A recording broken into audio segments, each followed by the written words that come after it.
and welcome to this. It is week 7 of the OPL. My name is Michael Hingers-Hing, and joining me here we have Choo Choos and also Jish.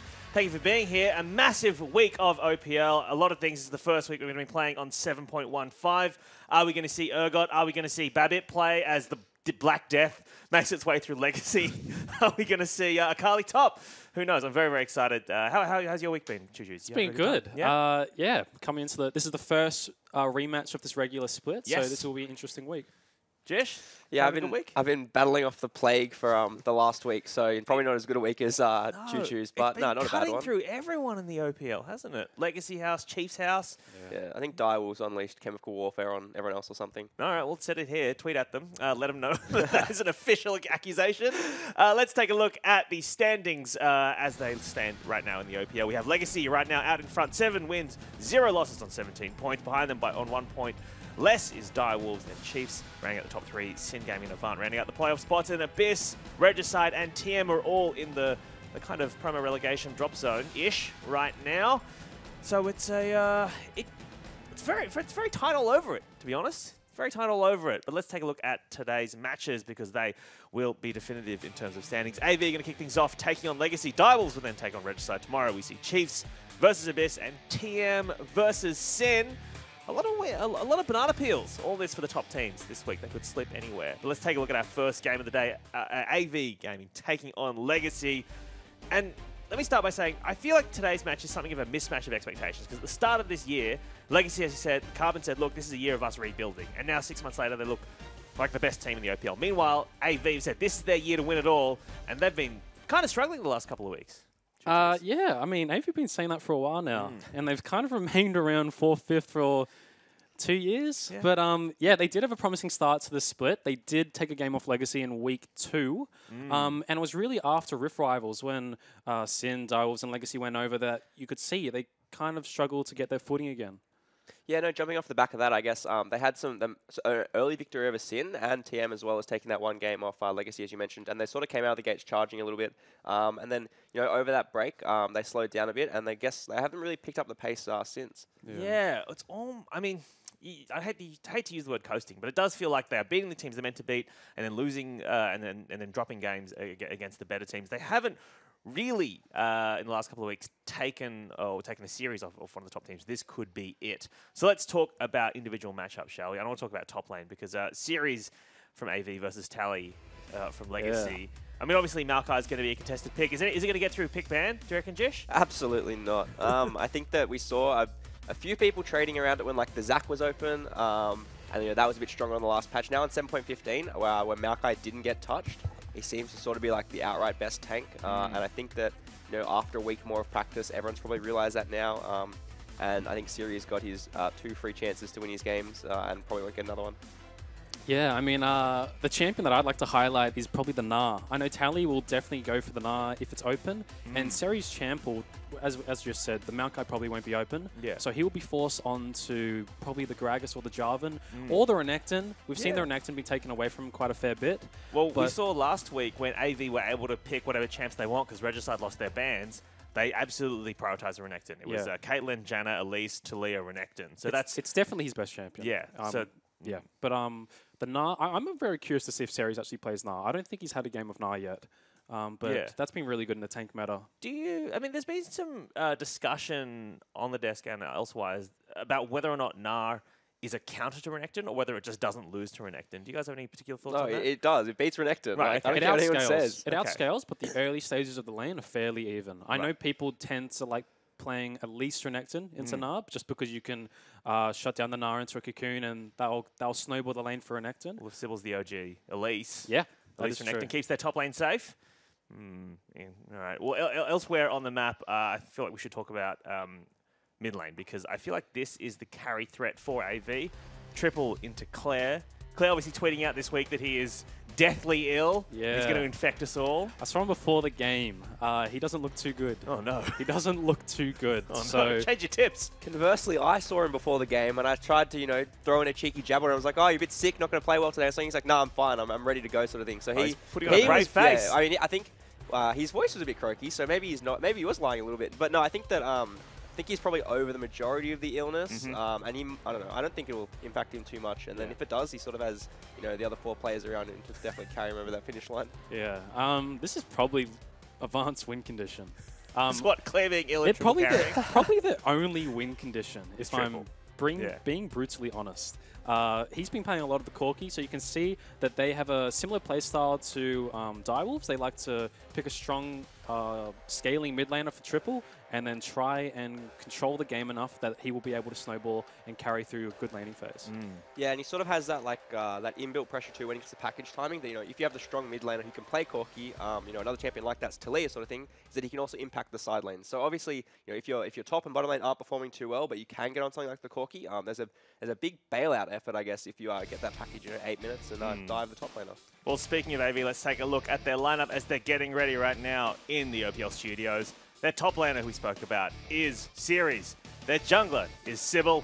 Their mid laner and potential carry threat is Triple. And their bot lane is made up of their AD carry Blinky and their support player Jake, who is, they're all looking pretty calm, like they're in good spirits going into this. And let me tell you, I tried to buy one of their new jerseys. This is not an endorsement by any means, but I went to their shop, tried to buy a new one of the new jerseys. We weren't even on sale yet, so maybe they'll bring them out later. AV Hingers, you heard it here first. AV Hingers, that's what, like. I don't think the players on AV They're good-looking jerseys, though. Yeah, I love the new design that we're going on. I like them. Yeah. Needs more prominent Maxi-Bond sponsorship in my mind. But all right, let's take a look at Legacy, shall we? All right. Their opponents getting ready in the OPL studios. And these guys looking very good and in fine form as we get into this week 7. Their top laner is Tally. Their jungler and captain is Carbon. Wearing the glasses today. Their mid laner, who we spoke about, his potential illness, is Claire. And their AD carry, last year's Radiant Medal winner, is Lost. And Cupcake in support. You can see glimpses of Soul Strikes there in the background. Their coach. And do you think they're going to be going back to that the same kind of playstyle they did last week with the kind of Wombo, Maokai, Bard, ults, Orianna, team fights? Yeah. Why not? Yeah. Like, you've showed it. It works. Yeah. You've been beating everyone, really. They haven't lost a single series yet. There's if they do want to hold on to some champions that they've been developing, why not wait till the Gauntlet phase and save it for that time? Bust it out then. Yeah. Yeah, absolutely. I think that Legacy have shown that they're very good at, like a select few sort of things. And so far, no one in the OPL has shown a way to beat it. So I think that, they can probably stick to their strengths right now. All right, let's take your guys' predictions then before we get into this first match. Choo Choo's, as an official sub of Legacy, do you think you boys are going to take this one? Yeah. I think they've got this one. They've shown steady improvement. This should be a clean 2-0 for the boys. Jish? Yeah, I think that it will be a 2-0 today, and I think that Legacy, have looked really good recently, and that they'll just take this one quite cleanly. All right, well, let's take a look at your tips, opltips.com.au, and Legacy, huge favourites to beat That's what I want to see. What, 85-14? As the social media manager for Legacy, I mean, your campaigns are looking quite successful there, Choo Choos. Yeah, I mean, it's really easy when they're winning. Just keep. I'd love to see another 2-0. Yeah. Even though I know AV definitely do have the potential to pick a game. They've obviously taken a game early in the split, yeah, so they could easily do it again. But I know that every point is crucial at this part of the split. And Absolutely. to hold on to first seed, they need to make sure they get a 2-0 today. All right, well, if you're watching along at home on Twitch chat or on Twitter, do let us know your questions about patch 7.15 because I'll pose them to our analysts during our analyst segments. But for now, it is time for us to get into our first match of the day. So let's throw it over to you casters, Spawn and Fish.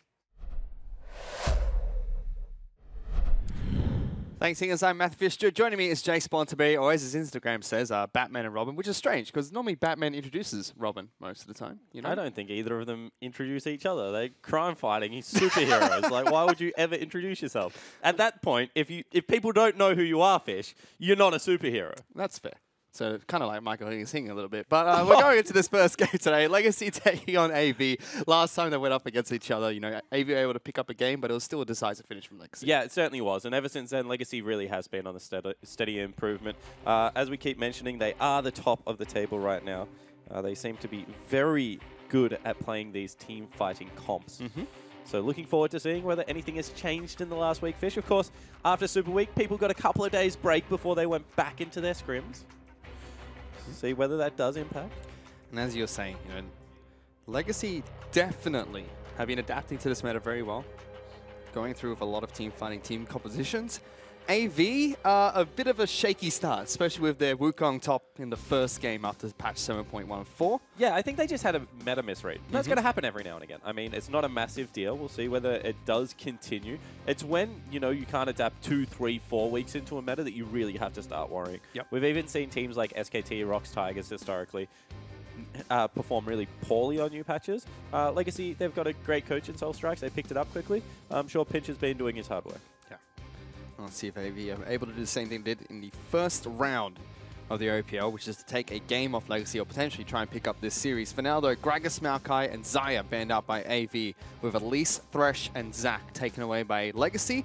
That leaves the first pick of Sejuani for Sybil. Yeah, and that makes a little bit of sense. I mean, we've seen Sybil already take down the direwolves on his Sejuani. Likes being able to play, you know, a little bit more farm style in the early game. They were talking about Elise. That's been banned away, obviously. I don't really like Elise as a pick at the moment. We talked to Carbon a little bit about it last week, Fish. Has a timer on it, we feel, at the moment. Definitely doesn't scale as well. Yeah. But it's definitely a Sybil champion, and both his signature jungle picks of Zac and Elise were banned out by Legacy, who have gone for the Jarvan first pick, with Tristana as their AD carrier of choice. Jarvan very strong in the current meta. Lost, on the other hand, on this Tristana. Incredibly strong pick, and we've seen what he can do with this champion. He was able to pick up that win against the Direwolves and snowballed Legacy to victory. Curious to see what AV are going to pick in response. Kalista gets picked up as their AD carry. They should pick up a support here. And we already spoke the other week about Blinky's Kalista. We think that he is much more comfortable on the champion. Gives Jake a little bit more utility as well. I like him on the Kalista and the Caitlyn. They're probably the two picks that he has looked good on. This split. See whether that continues to help out. However, yeah, that's a little bit disrespectful. However, Tristana was seen as a historical counter to Kalista. So they've picked it into what is a pretty poor AD carry matchup at the least, Fish. They do pick up Braum, though, which does incredibly well into hyper carries like Tristana.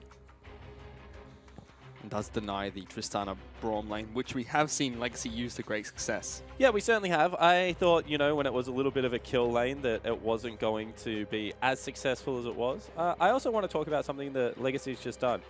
Typically, you want to save counter pick for top and mid lane. They've taken up Jarvan, who most likely will be a top laner. We've seen Tally play it a lot, as well as Orianna. So they've pretty much blind picked what they think are two of the strongest champions in the current meta. Of course, with Jarvan at least, there's a little bit of flexibility, but they had the opportunity in these next two picks to guarantee at least one counterfish. And they haven't decided to draft that way, instead hiding Cupcake's champion pool and potentially that man on your screen who's having a little bit of a yawn. Unless he goes for the Jarvan jungle, which we have seen quite a few people do both locally and internationally. I like Jarvan jungle at the moment. He actually clears pretty quickly. Buy me Cinder for 900 gold just like solved all his issues. Yep. So I don't mind it, but historically it has been Tally's champion. Yeah, so very curious to see what Soul Strike's trying to draft here. Could be exactly what you mentioned, which is these are the two strongest picks, and they think that picking them up straight away is the best way to do it.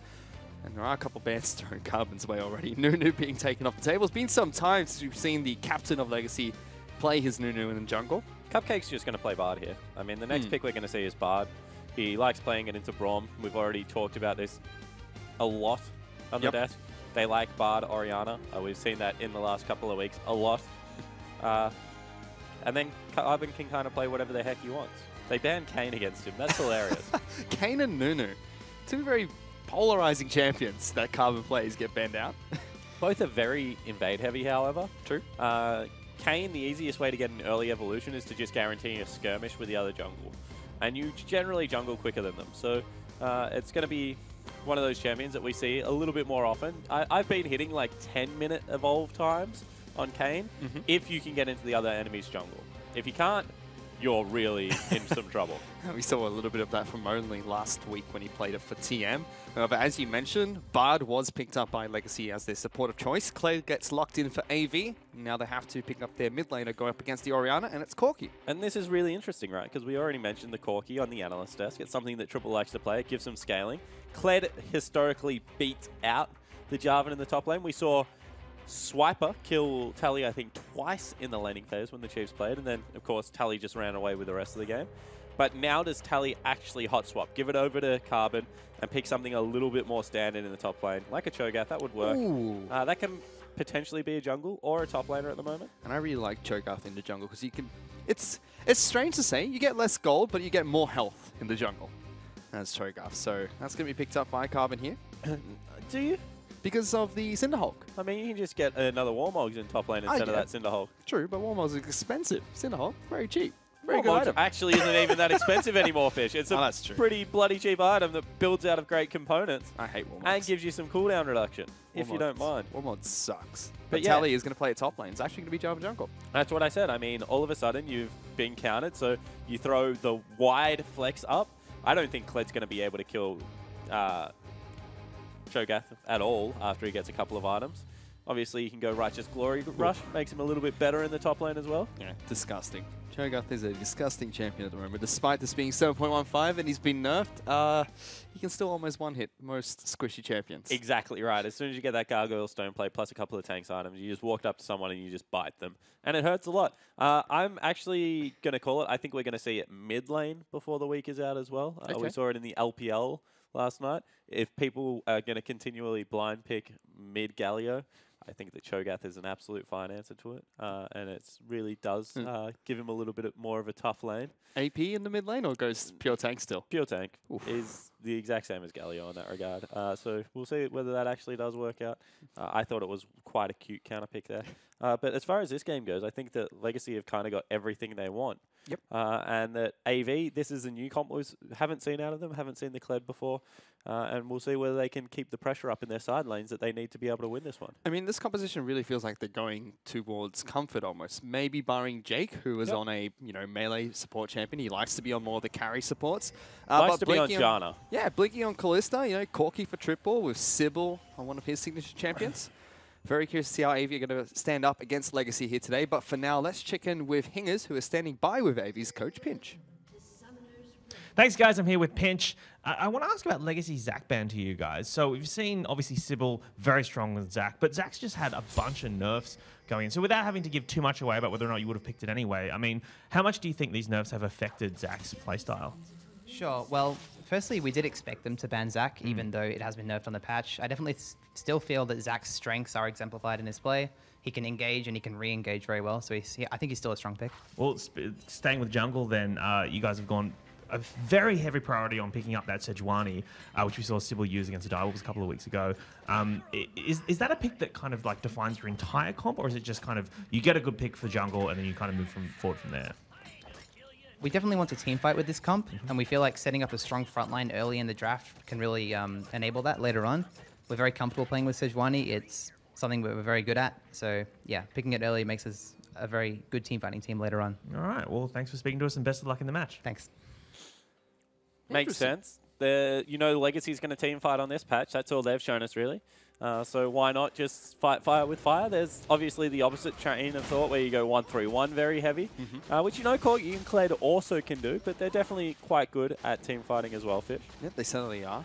Very curious to see if AV can pull the trigger, so to speak, against Legacy, though, because this is Legacy's bread and butter. Fighting fire with fire might not necessarily work when you're against an Infernal Blaze. Yeah, that's exactly right. And as far as their comp goes, I think they've got a pretty good one. I like the Braum Sejuani. This is kind of how we first saw it come out. We also see Jake not go for a coin, still going for Targons. Yep. We thought we would see pretty much exclusively coin down in the bottom lane now, Fish. I mean, Cupcakes picked up the coin as well, which is more staple on the range supports, but into a melee spot matchup, would have expected him to go Spell Thieves. Yeah, I just don't know whether you get more gold off it, to be honest. I've been playing on, a little bit of coin support. I think it certainly feels good now as Tally looking to dismount Skull already. Does so. So that's a very early dismount coming out from Tally on the top side of the map. Doing well.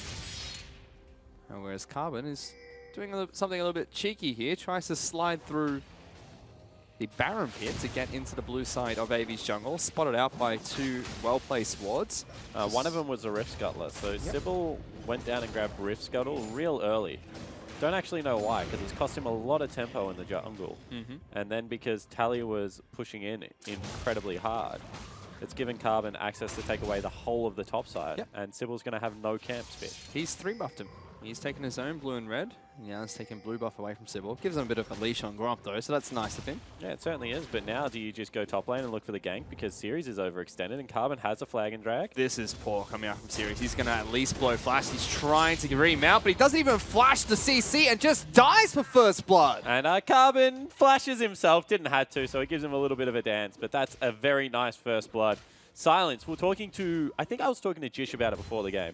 The most annoying part of Cho'Gath's whole kit at the moment, I feel, is the silence. It's actually just completely obnoxious.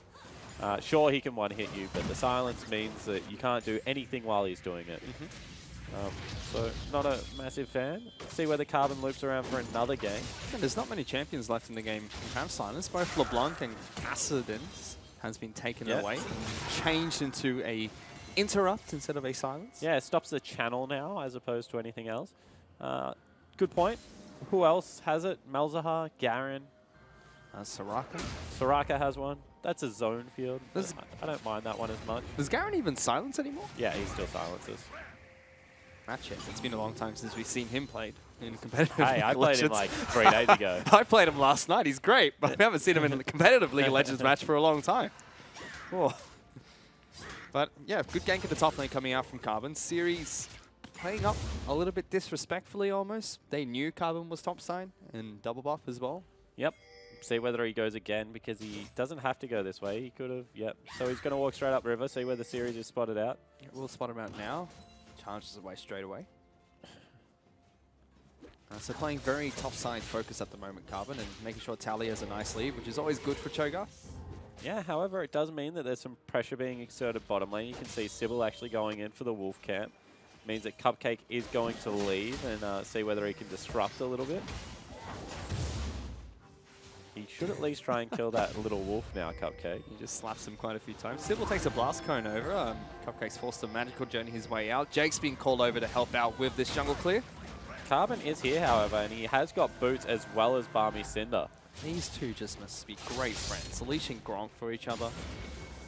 Back to back. First Sybil, then Carbon. That's a level 5 Jarvan. He's ahead of his solo laners, nearly an experienced fish. Doesn't have many camps left up and available because he just did clear his Raptors. So we'll see where he goes now, whether he looks to invade topside again. And would a lot of that be from the wave he took from Tally? I mean, he only took 3 creeps of experience from Tally. So it shouldn't be from that. I think it'll be, you know, the extra experience from both the kill as well as the blue buff. And then the fact that he got a full clear on the first time around the jungle. Has lost double, Rift Scuttle and things like that. So it's not the worst news story from Sybil. He's not going to be 100 CS down this time. Yeah, and catch-up mechanics in the jungle are incredibly strong at the moment, so... Too strong at the moment. I think that is the first thing we should look to nerf, if my opinion holds anything. Good ward. Cleared out by Legacy. Oh, and Tally now has level 6. This is where it gets really interesting as a Cho'Gath, because you can actually start counter jungling very effectively as a top lane Cho'Gath. Oh, good shockwave. Yeah, triple as well as Claire going toe-to-toe in the mid lane, both trading quite equally. Because you can bite the camps, is all I was going to say. You jungle pretty quickly, you just go take a Gromp or take the big Krug, bite it, and then you walk back to your lane and you have a free camp on them, and also some extra health. Player face check. They're going to get jumped on by Sybil. Carbon comes over the wall. They're trying to burst down Sejuani. Sybil flashes over and Triple goes aggressive as well. Big play from AV. That's actually a great play out of Triple to flash over that wall because we saw already that Claire wasn't going to be able to get any further away, couldn't make up any more distance after he'd already used Dissonance for the speed up as well as the flash. Also gives access to the second blue for Avant Gaming. Carbon's going to try and contest this, so it'll be a smite battle here. If they decide to take it, or he just loses patience and resets. That's perfect for Carbon. Carbon doesn't want to take it anyway. He wants to give it over to Claire, so allowing a reset to go down is certainly the best of both worlds right now. However, it does allow Sybil to catch up, and it gives a kill over to Triple, who's 100% a win condition at this stage for his team. Yeah, he's already picked up his Sheen, so it's a small power spike on the Crocky. Aggressive build, seeing a Sheen first into an Orianna. Yep. Wouldn't expect to see the Hex Drinker, but you do tend to see Phage first into control mages that can use their ultimate to burst you out of the lane. And you can see that off the back end of that, they're actually going to invade the blue buff on top side because they feel that Tally has more control. And they've got it. 3 members come up. Carbon smites it for some damage, and Claire should be able to finish the blue buff. And that's a good counter jungle coming out from Legacy. Certainly is. Now, you know, Carbon can go across. He can grab his own blue, or he can hand off the blue to Tally again, to Claire again when it's at 40%. We're seeing an Emax top lane out of the Cho'Gath, for those wondering at home. So more percentage health damage going across. As Kled is a percentage health stacker, that would make a lot of sense to me, Fish. Don't know about you. You're the top lane guru at the moment. I mean, Emax just way too strong on Cho'Gath at the moment. Despite the nerfs that have come in for 7.15, it's still his strongest ability. It's an auto attack reset, scales a percentage of health as well as your feast stacks.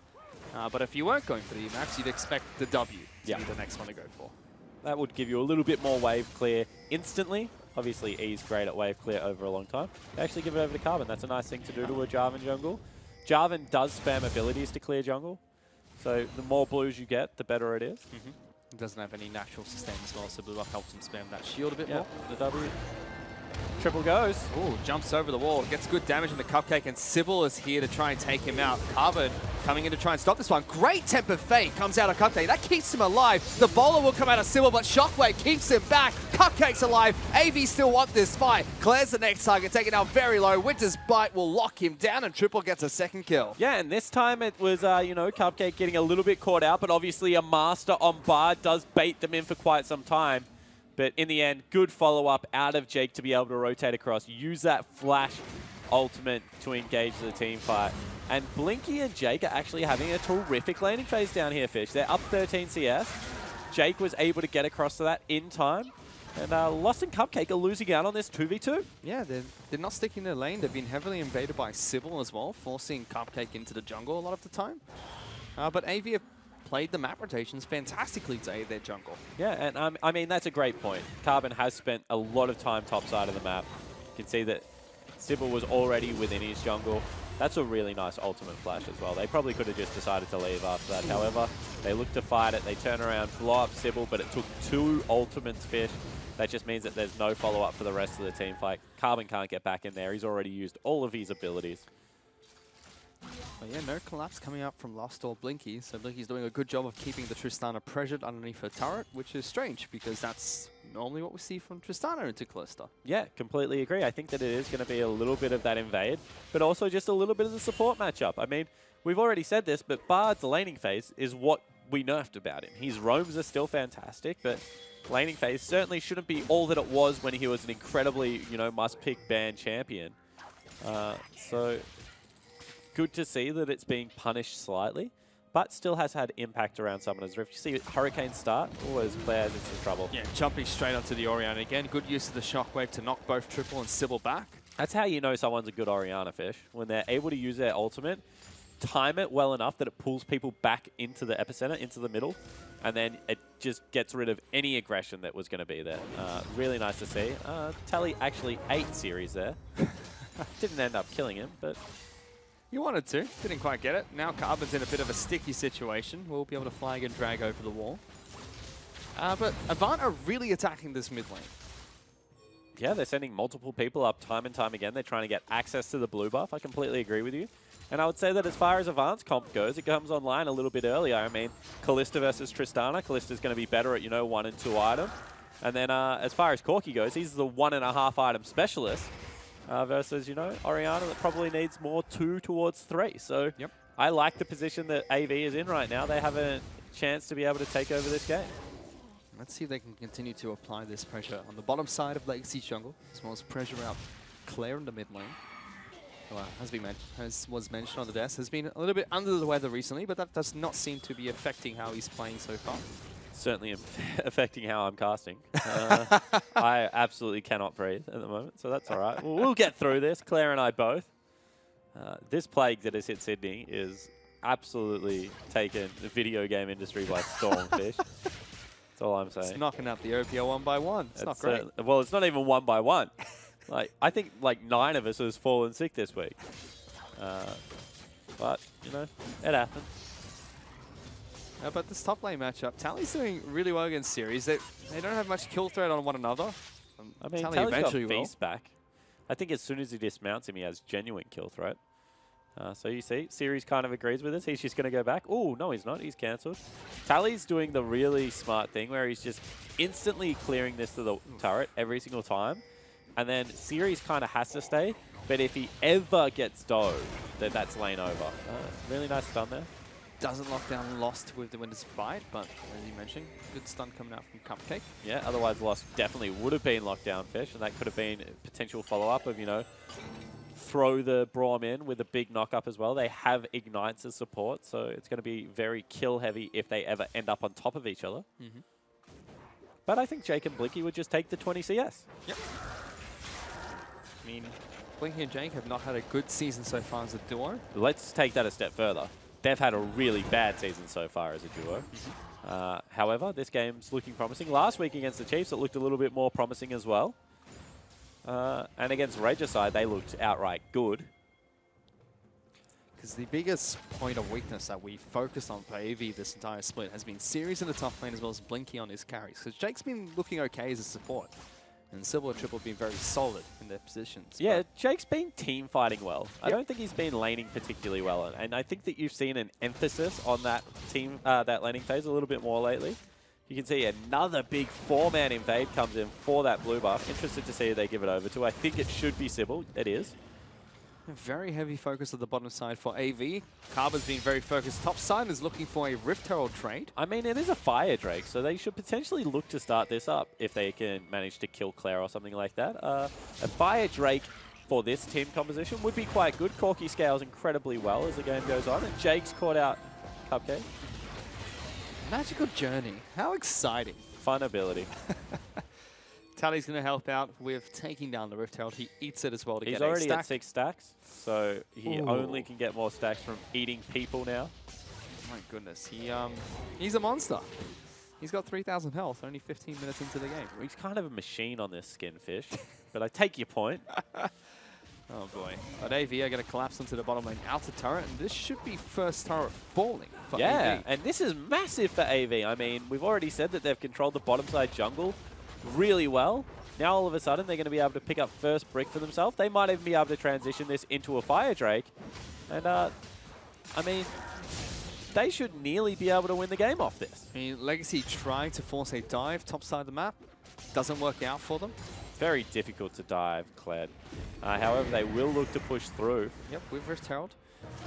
And Cled's going to charge in the mid lane in the meantime. That's a flash away coming out from Lost, and Magical Journey gets Claire over the wall. Cupcake forced to flash as well as the Christmas trees being thrown down by Jake. Not enough to lock down anyone from Legacy. Rift Herald still pushing top side of the map. And Legacy are not very happy about this siege in the mid lane. AV, though, they're going to continue pushing through. They certainly are, and Tally's just runs straight at them. The turret will fall down, but where does the fight happen now, Fish? So turret falls, Legacy tried to engage. No mana for Carver to go in with the Cataclysm, but Sybil falls straight up. Great Temper Fate will lock down Jake, and Blinky. Shockwave not coming out from Claire. Does not have that back off cooldown. However, it will just be a turret trader for a single kill in mid lane. But Sybil died without using his ultimate, which I think could have been a fight changer there because the rest of the AV lineup still had abilities to be able to go in. I mean, Corky, Callista, they don't really rely on ultimates to get what they need done in the team fight at this stage of the game. But still 2 turrets at this stage for only 1, 1,000 gold lead for Avant. Certainly a good early game start. Yep, it certainly is. Oh, but Tally's massive. He's just gone back and picked up a Warmog. Oh, goodness. How much health is he's got? 3,500 health already, Fish. So you told me that jungle Cho'Gath got more health than top lane Cho'Gath. Yeah, I think you lied. He should be at 5,000 now if he was in the jungle. But in all seriousness, his ultimate now does an extra 350 true damage, which is quite stupid. He's got 6,500 gold, top side of the map. 6,000 for Claire in the mid lane, who is being shadowed by Triple. 7,300. Yeah, but Lost for the first time, I think, all split, is down 1,000 gold. That's probably the couple of extra turrets picked up, as well as that 30 CS that you're seeing. Very nicely done. And just to touch on the turrets falling here, Legacy have done this in multiple games where they will lose 2 turrets to 1. And it's happened again in this match, despite them having control of Rift Herald. Yeah, but I don't think they've really done it since Rift Rivals, Fish. I think since then they've been a little bit more disciplined. I think I can remember one time where it was much more of a weekly occasion. I think that now, you know, the big deal is that they're giving away big objectives. They started off the game by, you know, getting invaded on blue buff a couple of times after the initial clear that Carbon performed very well on. And now they've given away first turret on the bottom side. They've given away the first elemental Drake, which happens to be a fire.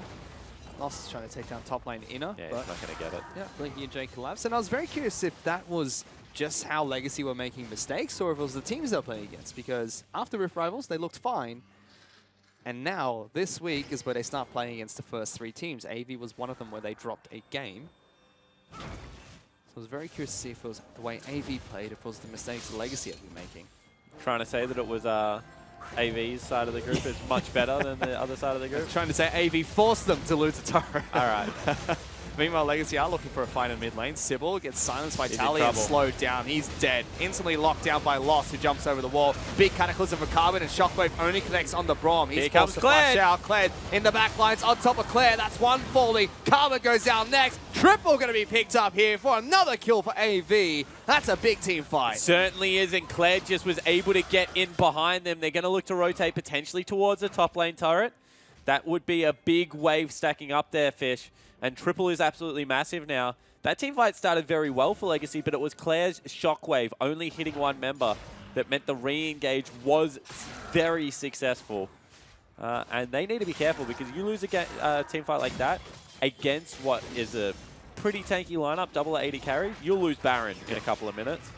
So they do get away with it this time. And that Shockwave's crucial because Kled, Corky, Callista, they're all persistent damage dealers. Once that bursts down from Claire, it's difficult to take care of the rest of the team. Here's that fight again. Yeah, so let's have a look at it. They go in on Sybil, but Sybil this time throws the ultimate out. That stops the feast, so they're able to continue here. You see Shockwave only hit one member, and then no one was hit by the Tempered Fate. The re-engage happens. Lost is on the wrong side of the team fight, unfortunately, and cannot get any damage out. Claire also has gone a little bit of the KFC variety bucket. He's got the makings of a Morello Nomicon. He's also got a Haunting Guise as well as a Needlessly Large Rod. So he's got three items, but all of them are halves. It's got bits and pieces of everything. Curious. Might just be trying to bridge the gap between him and Triple as much as possible early, which doesn't make sense if you're building components. Certainly does not, but Engage comes in here. Carbon wants Triple. Yeah, we'll lock him down, but Valk's over the wall. Very simple. Magical Journey's still there. Legacy are persistent in this. Rocket Jump being Certainly used as are. well. I mean, they really wanted that fight because there's 2 members sitting top and a member sitting bottom. They should have been able to force, but unfortunately, Triple just kind of weathered the storm of abilities. Now they're trying to rotate top lane. We'll see if they get there in time. This is very dangerous because Kled left alone with towers does do them very quickly, Fish. This is what Legacy did against Direwolves. Let's see if AV can survive this. Righteous Glory has been popped by Tally. No, Jake just pull him knocks in. up everyone. Carbon in the back lines. Does Blinky pull him? He does after the flash. No, that's a re-engage. It's going to be the Cho'Gath that's in trouble. Shockwave misses again. The rest of Legacy forced to bail out through the Magical That might Journey. be Baron. No Shockwave, no top laner. All of a sudden, with Callista, with 2 tanks, you can just sit here and do Baron for as long as you want, Fish. And Legacy must respond. Let's see what they can do. They're trying to wait on the backside of the pit. Series does get dismounted, very low on health. Jake trying to step up to the front lines to delay a Legacy for jumping in.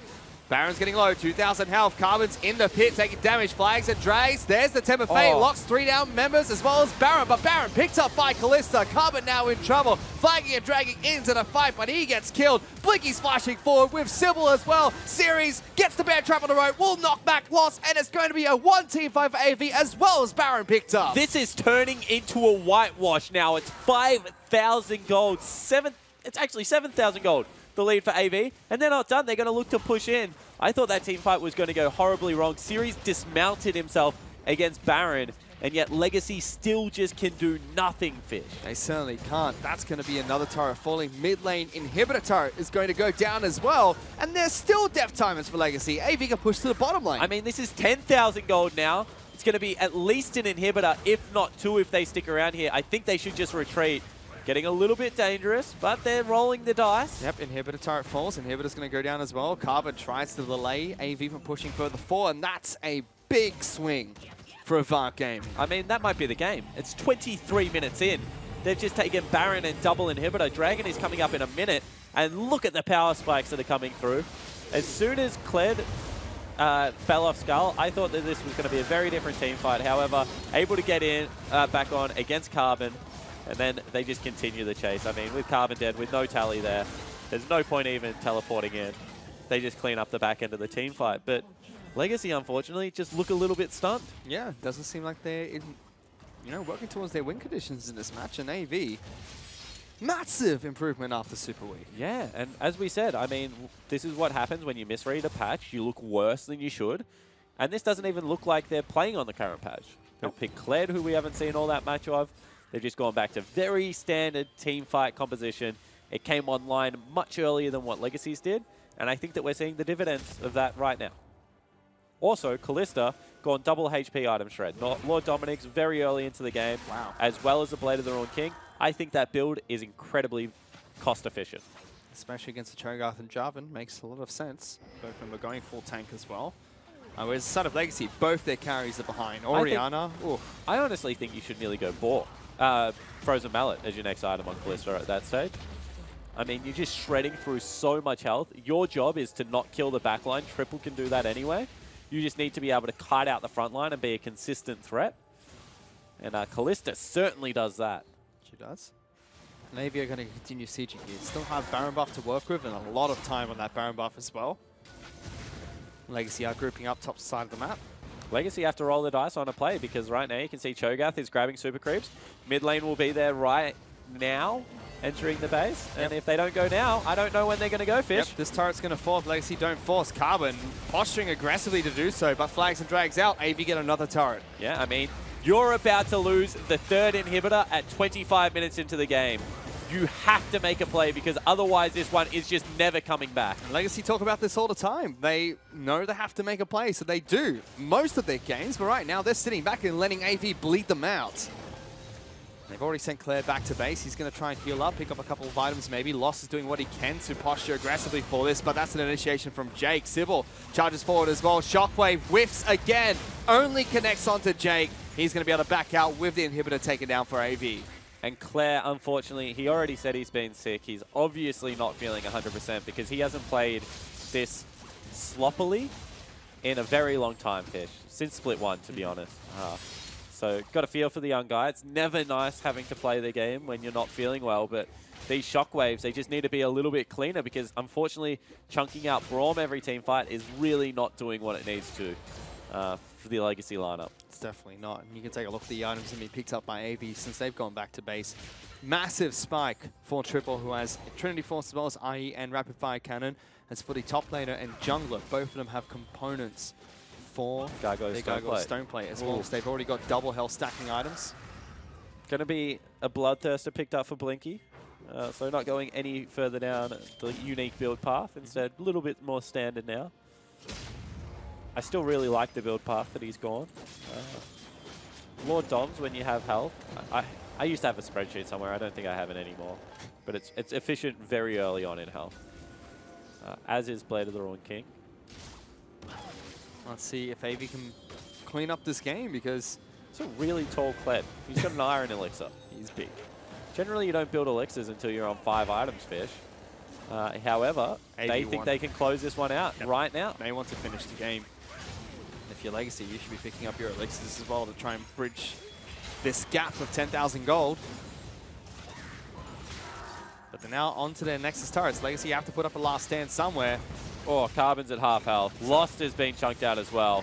Triple's doing a great job this game. He's level 16 already. That's a flash forward from Tally. Gets this silence. Great shockwave this time, but Triple gets out alive. And Blinky's left to deal as much damage as he wants. Gets hit by Tempered Fate, but Tally will fall. Rips the spears out of him. Lost is trying to get into the backlines. Will take down Triple and hop away. Good shutdown. But everyone from AV collapses on top of the AD carry from Legacy. Series charging into the backlines, but they're already onto the Nexus turrets here. Legacy will put up a last stand, but it's not going to be enough. They take down the mid laner, but that's about it. And AV charge towards the Nexus. They take game 1 over Legacy. And what a surprise. I mean, that is absolutely massive for the Avant Gaming lineup. They come in, they pick up a 27-minute victory, and after the laning phase, that one was never in doubt, Fish. That was a one-sided affair. Legacy look a little bit stunned. We know that they're not well. We know that things haven't gone perfectly this week for the organization. But unfortunately, that game was very rough. And this was the first game of the run home for Legacy. They're top of the table. Now dropping a point, Direwolves can look to try and catch up. If AV can pick up a win here today, they could potentially drop to second after today. Legacy must win these next 2 games. If they want to end top of the table, they have to win. Because you know if you give Direwolves showed this last split, you give them any chance of coming back into it, they will take it with both hands. They would be very upset after their Super Weeks, but yeah, as I said, that's an impressive performance out of Avant. They should be very happy. They played their kind of League of Legends, you know, bruiser top as opposed to pure tank. That's what Series enjoys, as well as double threat for Callista, for Blinky, as well as triple, and it really did come up trumps. Yeah, it certainly didn't. Legacy, as you mentioned, looked absolutely confused as to what was going on, and AV were able to capitalize on that fantastically and played very well. For now, I'd like to break down that game. Let's send it back to the analyst desk. Thank you very much, gentlemen. And it looks like AV were able to exploit Claire's sickness. Yeah, well, maybe. Yeah, who knows? He can't hit a shockwave, apparently. It was definitely a rough game for Brandon. Definitely didn't hit too many shockwaves that game. I think majority of the shockwaves are just one man onto Jakey. I was going to say he had like 100% hit rate on Braum, but yeah, not the target you really want. The hitbox on Braum is like bigger than all other champions, did you know? Yeah. Yeah, That's how. yeah, but you know, Ori's his best champion. He's been playing it for the past, in his past 4 games, I think they've all been Ori. It's strange to see that kind of game come out of him. Yeah, I think you know, on the other side of the table, we sort of said that, you know, Series was only playing this one champion. It was Renekton. It's the only thing that he looked competent on. And he had a really, I guess, like a good performance on Kled, which was something that we hadn't sort of said he played much, if at all. Yeah. But, you know, he did have a good showing. I know you're a big fan of the Kled pick, Choo-Choos. His Kled, I think, won them the game. Yeah. It may not look like it, but the first big play that AV did was they took bot tower and they traded it for Rift Herald. And then they rotated towards mid, and you could see Jarvan ran up and put Rift Herald on the top lane. As you can see, Ceres is ulted in, and he's forced 3 flashes. Tristana, Orianna, and Bard no longer have flash. Shockwave was used as well as Tristana's ultimate. So they've decided to siege the mid lane. Tally's brought down, so is Jarvan. They're all coming down to try and defend their tier 1, but they're missing 3 crucial flashes. Tally hits a nice shock, a nice rupture here, and there's really not enough damage coming out of Legacy. You can see Triple and Callista are exerting so much damage, and James, Tally almost hits a nice rupture here, but there's no real follow-up from Legacy because they were forced to use their 3 flashes earlier before that teamfight even started. And I think that it just showed that AV have utilized this Kled pick and have shown that they can rotate one of the best teams in the league. Yeah, and it's not exactly the same composition they took their game off Direwolves, but it is sort of similar. You know, they have that same Sejuani Corki, and they've got like the Callista now for added teamfight pressure. And it definitely is that sort of strength that they do have, is that they can fight and they can skirmish and, you know, and force you into like these engagements and stuff. And it does seem to, you know, be their strong point. Well, one of the things we saw in the next in the next team fight, which we don't have a replay of, but that Kled turned up late with the ult, and then just kind of like that's how AV took that next team fight. And by this point, you know, Legacy had lost 2 or 3 team fights at this point, and it was difficult for them to come back, Jish. Yeah, so after that point of the team fight you were saying, obviously Avant sort of took the lead, and Legacy sort of losing in their side lanes. They just like run it down mid quickly, you know, trying to like force a play. And I think that, you know, you'll see in the moment that Kled's pushed all the way to the bottom. Callista has just taken top lane, and they're sort of corralled into like this bad fight. You know, Jakey sort of baits them in a little bit because he still has Callista ult. He has to flash too, but at this point, like, it's a little too late. You know, Brandon misses another shockwave sort of thing, and you know they just like lose the fight again. And Sirius has already TP'd into this fight as well, and they just sort of like start running towards Baron. And you know, this is like sort of when it all goes downhill for Legacy. The Baron here, I think, is actually kind of risky. Like, we sort of watched it upstairs, and we were just like wondering, oh, okay, like they still have the smite, like it gets pretty close, I guess. And we're like, oh no, never mind. They have the Callista Ren stack, so that probably outdoes smite.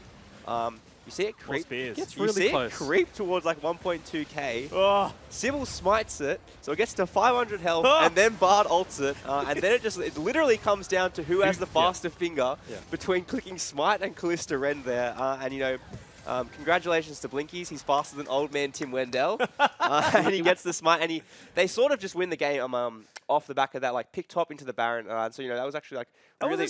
It was I mean, stressful. it was a bit of a coin flip, but at the end, like I guess it was like a pretty good call, and they definitely like accelerated their lead after that. Yeah, it was just really a race. Like Yeah. Tim saw 524 on Baron's head, and it was ultimately him just spamming like Shift D on top of Baron compared to Blinky's just spamming E. So who could secure the Baron fast enough? Well, that's the thing. When you Yeah. have to do Shift D, it's 2 buttons with it. He's just one, you know. So it's like, unless he's Actually, two-handing wait, it. if Blinky had Ren stacks and anyone else, he can't spam it. Oh yeah. So he actually has to wait and just be like, no. Oh, you can Yeah. still press it. Not 'cause he- Regardless. yeah, whatever. He had his high Regardless, counts he to the got it. Woo. He already Ren he stacks won and the everyone he else. won Yeah. the smart war. Yeah, Eddie carries very have better good stuff. mechanics than junglers. You heard it here. All right, let's take a look at their draft then. So aside from the Kled pick, how else is this AV composition meant to work? Because you have Sejuani, Kalista Braum, Kled Corki was the order in which they picked things. So just talk us through again how you think this draft is meant to work. So I think that they've really just set themselves up for like a really good team fighting sort of mid to late game composition, and that's what they've shown that they are good at. Their laning has been suspect on a lot of different champions, namely the Wukong. But no, I think that I think the Wukong meme's over. We've bullied him enough. all right, well, I'll let you slide this Still time. played it. No, I think that they sort of they went to what their strengths are, and that's was like Sybil Sejuani is a lot of CC, can start a lot of Absolutely. fights. Kalista Braum obviously do the same thing, and then they have triple on this carry threat Corki, who's going to scale really well. It just means that their 5v5 team composition can pretty much team fight anyone, and if their Orianna's not hitting shockwaves, it makes it that much easier. Yeah, I like think his Kalista looked pretty good. Kalista did look really good, but it was ultimately I think AV had the stronger early game composition. Yeah. I thought Tristana outscaled every champion on the Rift, but I thought this game really came down to Cho'Gath versus Kled. Kled is not as strong a team fighter as Cho'Gath, and every team fight really started with Kled initiating and burning 2-3 flashes. That happened for I'm pretty sure every single team fight, followed up by a one-man Orianna shockwave. Yeah. So. Yeah, I just think that AV really utilized this Kled pick, and it was very surprising after Ceres' previous week's performances. So I definitely think they'll be leaning towards that pick again. Well, especially because AV banned out the Maokai, which was such an integral part of Legacy's drafts last week. So they've got Bard, Legacy have Bard, Jarvan, who can do a little bit of that Wombo stuff. But if Orianna's not hitting her shockwave, that means like there's just not as much CC, right? Yeah, it's weird because Brandon loves that matchup. Yeah. He loves Orianna into Corki. He played it versus Direwolves. They won that series, and he wanted to play it again today. And I'm not going to say that he lost the matchup, but I don't know if he's sick, but something definitely felt off about the way he was playing that matchup today. They got 2v2 twice, and he missed a bunch of his shockwaves. It means it really questions if he should play this champion again. I think that he probably is the sort of player who rides a lot on his confidence. And I think that he will pick towards whatever his team needs. Obviously, you probably know more than me about that, but I think that he shouldn't be unhappy in his Orianna performance. He's played against better mid laners and done really well previously. So I think that if that's what their draft needs next game, I'm sure he'll pick it again. Yeah. To round out our draft discussion, we saw Jarvan flex top and jungle, and then they pick up the Cho'Gath quite late into the piece. Do you think that worked out for them? I mean, obviously, in retrospect, it didn't. But, do you think it was the right call going in? I think they know that Brandon loves the Orianna, Clay loves the Orianna, and Jarvan Orianna traditionally is a good combination. The Jarvan pick was really nice. It got first blood onto Cho'Gath, level 3. Onto Sejuani. I mean, onto Kled on the top sorry. lane. Yes. And I did like the flex. It definitely made them think if they Kled is very good into Jarvan and top lane. So they did get the Cho'Gath, and you could see Cho'Gath did get lane priority, constantly roam down into the top side jungle, and they stole blue buff a bunch of times. Yeah. No, they really punished that. They had complete control of the top side of something, and as you said, they ended up taking the blue buff, they took the Gromp, they took Rift Herald off that as well. And they did trade their bottom side pressure for it, but I think that the Cho'Gath was actually a really nice pick, and it really fooled Avant, because you saw Avant, they effectively blind pick the Kled into Jarvan, but Tally did have the answer. Yeah. So then for Legacy, how do they reset going to Game 2 of this series? I mean, that's kind of a game where you just lost a couple of team fights and things got away from you. But moving forward, I mean, do they leave the Oriannas? Are they repicking that Orianna? I would get rid of the Kled. Uh-huh. I think Legacy couldn't deal with it. It showed, especially versus the series versus Chiefs, Kled has kind of been their kryptonite.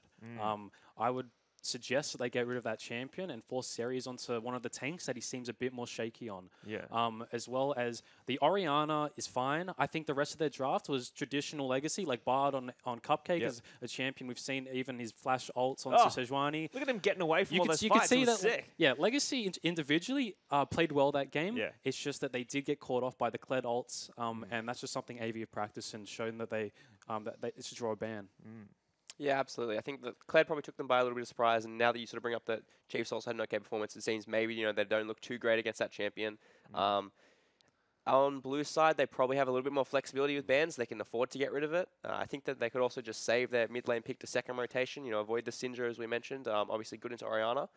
So I think that maybe just like safe blinds for Legacy and just go back to like the drawing board with their game plan because they should win this one. All right, well, we have a tweet that's come in during the game from @NailDive, who asks, hanging out for the only discussion that deserves airtime at the moment, who will play Morgana first and earn the love of the people? I believe that's a Jake special, isn't it? Jake loves a bit of Morgana.